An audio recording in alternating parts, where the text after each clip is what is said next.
সবাইকে জানাই সালাম, আসসালামু আলাইকুম। আমরা এখন সহজে একটি পরীক্ষা দেখব কিভাবে লোহার উপর তামার প্রলেপ লাগানো যায়। এর জন্য প্রথমে আমরা একটা বিকারে পানি নিই। এবার আমরা নিব কপার সালফেট। এবার কপার সালফেটের দ্রবণ ভালো করে নাড়িয়ে নিই।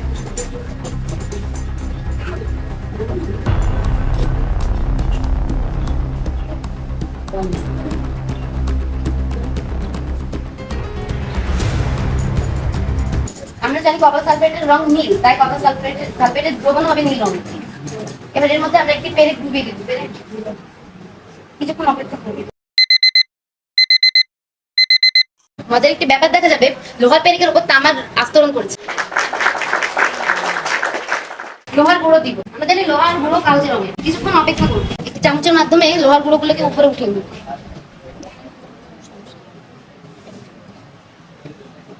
কালচে লোহার গুঁড়োর উপর তামার আস্তরণ করায় এর রংটা চেঞ্জ হয়ে গেছে।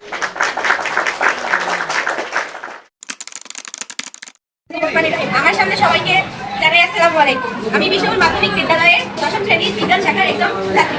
আমার নাম মোহাম্মদ মরিয়ম খাতুন। আমি এখানে লাভা দেখাবো।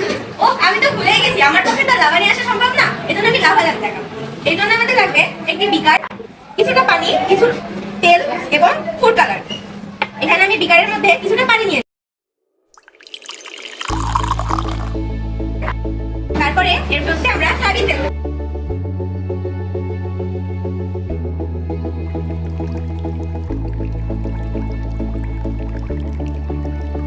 অবশ্যই আমাদের মাথায় রাখতে হবে যে এখানে পানি থেকে তেলটা অবশ্যই বেশি হবে। আমরা এখানে দেখতে পাচ্ছি যে পানির সাথে তেলটা মিশছে না। এর মধ্যে আমরা কিছুটা ফুড কালার অ্যাড করব।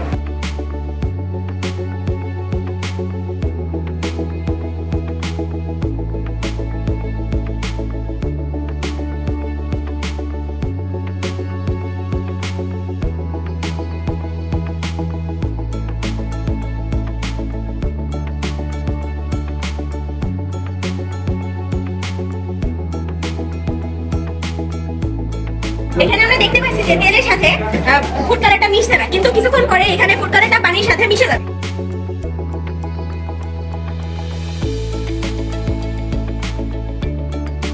এটা হতে কিছুক্ষণ সময় লাগবে।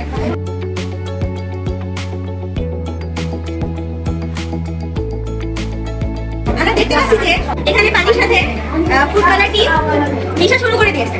আমরা দেখতে পাচ্ছি যে এর মধ্যে পানির সাথে ফুড কালারটি সম্পূর্ণরূপে মিশে গিয়েছে। এর মধ্যে আমরা এখন ভিটামিন সি ক্যাপসুল দেব। এবার বুঝা যাবে আসল মজা। এখানে ভিটামিন সি ট্যাবলেট দেওয়ার ফলে এখানে যেই ফুড কালারটা আছে সেটা উপরে উঠে মানে কিছুটা লাভার মতো দেখায়। আমার ছোট বড় ভাই এবং বোনেদের সকলকে আমার পক্ষ থেকে শুভেচ্ছা ও সালাম, আসসালামু আলাইকুম। আমি দশম শ্রেণীর একজন বিজ্ঞান বিভাগের শিক্ষার্থী। আমি এখন একটা পরীক্ষণ করতে চাই, এটা হচ্ছে তড়িৎ দিয়ে লবণ ভাঙা। যে লবণের ভিতর কি কি উপাদানগুলো আছে সেগুলো আমরা তড়িৎ বিশ্লেষণের মাধ্যমে এখন আমরা জানবো। সেই জন্য আমার প্রয়োজনীয় জিনিস উপকরণ একটা বিকার, কিছু লবণ, একটা চামচ, ব্যাটারি, কেসিং এবং গ্রাফাইট দণ্ড। এবার বিকারে 3 ভাগের 2 ভাগ পানি দ্বারা পূর্ণ করতে। পানিটা নিয়েছি আমরা এখানে দ্রাবক হিসেবে। এবার 2 থেকে 3 চামচ দ্রব হিসেবে লবণ নেব।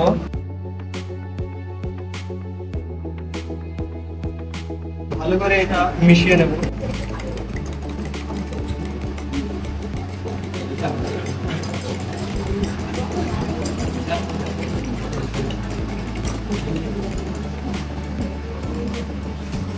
এবার কেসিংয়ে ব্যাটারিটা একটু সেট করে নিব। এবার ব্যাটারির ঋণাত্মক প্রান্তের সাথে একটা গ্রাফাইট দণ্ড এবং ধনাত্মক প্রান্তের সাথে একটা আরেকটা গ্রাফাইট দণ্ড সংযুক্ত করে দেবো। এখানে গ্রাফাইট দণ্ডটা স্পেসিফিক না, এখানে আমরা তামার ট্রেক এবং হচ্ছে অ্যালুমিনিয়াম ট্রেক আর তামার দণ্ড নিয়েও এই কাজটা করতে পারি। এবার গ্রাফাইট দণ্ড দুইটা এই লবণ এবং পানির দ্রবণে ডুবিয়ে দেব। কিছুক্ষণ পরে দেখবো আমরা এখান থেকে বুদবুদ উঠছে।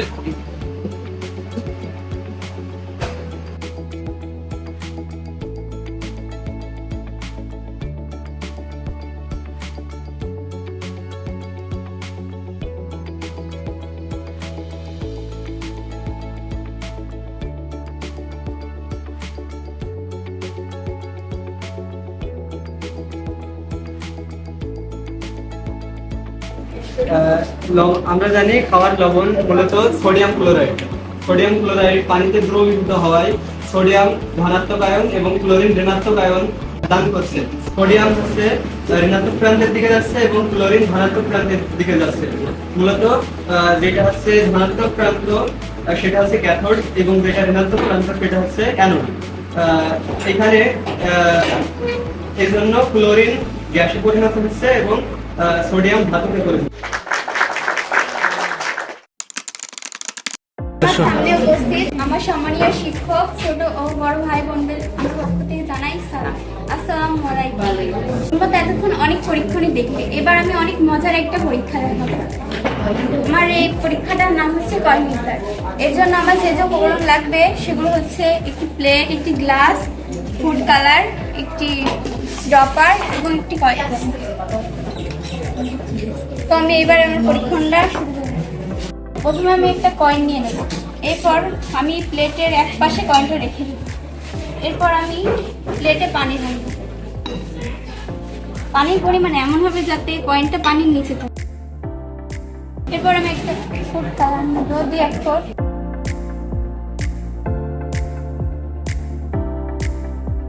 এরপর আমি দিয়ে এক ফোঁট ফুড কালার মিশিয়ে দিলাম।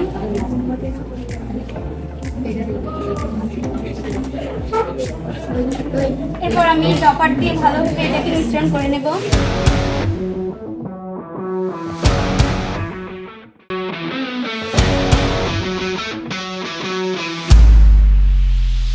মিশ্রণের পর আমি একটি মোমবাতি নেব। এবার মোমবাতিটা আমি আগুন জ্বালানোর সময় আমাদের অবশ্যই সাবধানতা অবলম্বন করতে হবে। এরপর আমি মোমবাতিটা প্লেটের মাঝখানে রেখে দিলাম। এরপর আমি গ্লাসটা দিয়ে মোমবাতিটা ঢেকে দেবো। তোমরা কি জানো গ্লাসটা যদি মোমবাতির উপর রাখি কি হবে? আমি যদি গ্লাসটা মোমবাতির উপর রাখি তাহলে আস্তে আস্তে পানিগুলো গ্লাসের ভিতরে ঢুকতে থাকে। এবার আমি গ্লাসটা মোমবাতিটা ঢেকে দেবো। তোমরা দেখতে পাচ্ছ আস্তে আস্তে পানিগুলো গ্লাসের ভিতরে ঢুকছে।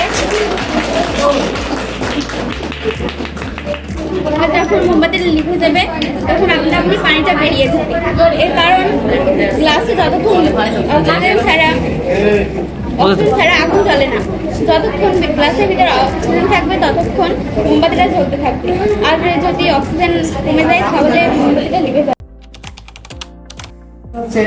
সবজি ভেজিটেবলের সাহায্যে ল্যাম্প জ্বালানো বা বাল্ব জ্বালানো। এজন্য আমাদের প্রয়োজন 4টি আলু অথবা একই সাইজের 4টি লেবু।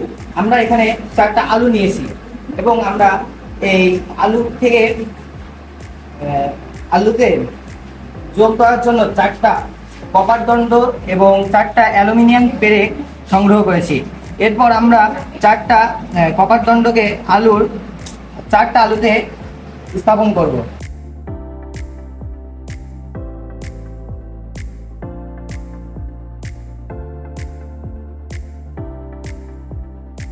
এরপর আমরা 4টা অ্যালুমিনিয়াম পেরেককে কপারে ঠিক বিপরীত দিকে স্থাপন করব।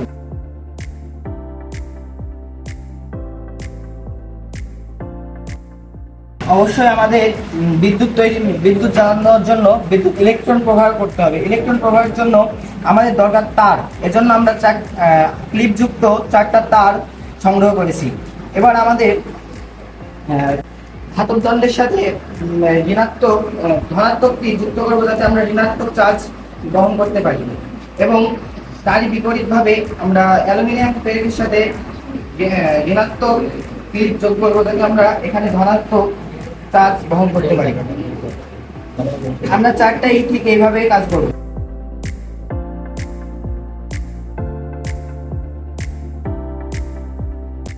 একটা কাজ করার সময় আমাদের খেয়াল রাখতে হবে, আমরা জানি আলুতে থাকে ফসফরিক অ্যাসিড যার সংকেত হচ্ছে H3PO4।